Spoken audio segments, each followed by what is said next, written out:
Greetings and salutations. Thank you for lending an ear to The Voice of the Times for Tuesday, November 30, 2021. For today's editorial, Overcoming the Threat of Omicron. In less than a week, the new COVID-19 variant Omicron has grown into a global menace, with country after country sealing its borders to block its advance. The speed with which Omicron has spread is astonishing. First detected in South Africa, it sneaked into neighboring countries Botswana, Zimbabwe, Namibia, Lesotho, Eswatini, Mozambique, and Malawi. Since then, Omicron cases have been reported in Canada, Australia, Hong Kong, and several other places that are far from the African continent. The new variant takes center stage at a time when many countries felt it was safe enough to relax the coronavirus restrictions that had choked economies and disrupted millions of lives. Falling COVID-19 figures and stepped-up vaccination efforts helped build up their confidence. Leading virus scientists, however, have been reminding us that COVID-19 is far from conquered, and that like any organism, it has built-in mechanisms for survival. One of them is mutation. In the right environment, the coronavirus could reconfigure itself to make it more difficult for antibodies to detect. By creating new masks, the virus could even make itself invisible to present-day vaccines.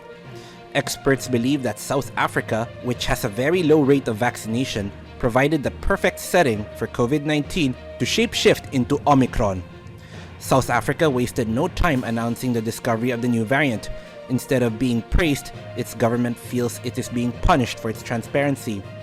After several countries hastily shut their doors to travelers from South Africa and its neighbors.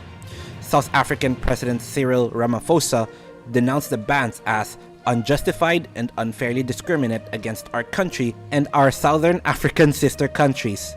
The prohibition of travel is not informed by science, nor will it be effective in preventing the spread of this variant.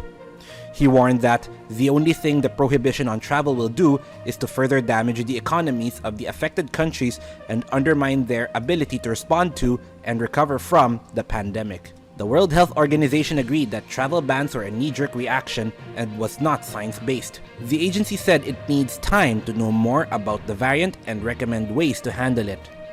Many countries, the Philippines included, have taken the view that it is better to enforce a travel ban while waiting for the WHO to release its findings on Omicron. We believe that is the right course to take. Prompt action is needed in dealing with a threat like Omicron. Delays in the past in setting up point-of-arrival controls allowed coronavirus variants to infiltrate the Philippines. Earlier this year, the government hedged before restricting travel from India, where Delta was on a rampage. We paid a high price for that delay. The government must be commended for its quick response this time. It has banned foreign travelers from countries where the variant has been detected or where infections have sharply risen. The Interagency Task Force for the Management of Emerging Infectious Diseases has, as of Monday, not announced tighter quarantine restrictions for arrivals from Hong Kong. The issue must be cleared up soon. Government officials assure that the country is prepared to counter an Omicron-driven surge. Local government units have been directed to keep a sharp eye out for any clustering of cases and to get ready to do more aggressive contact tracing. One of the most effective ways to deny Omicron a foothold here is to rev up mass inoculation efforts. The 3-day vaccination blitz that began on Monday could not have come at a better time. We have stockpiled enough doses to last until the end of the year.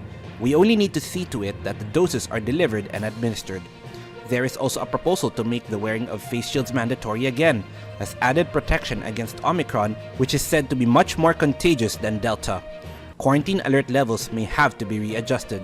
Omicron could derail efforts to turn around the economy and lift the people from the ennui brought about by a series of lockdowns. We cannot let that happen. We must be primed to confront the threat it presents.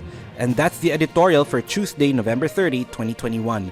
For more news and information, get a copy of the Manila Times on print, subscribe to its digital edition, or log on to www.manilatimes.net. Follow us on Twitter, Facebook, or Instagram, and listen to the Voice of the Times.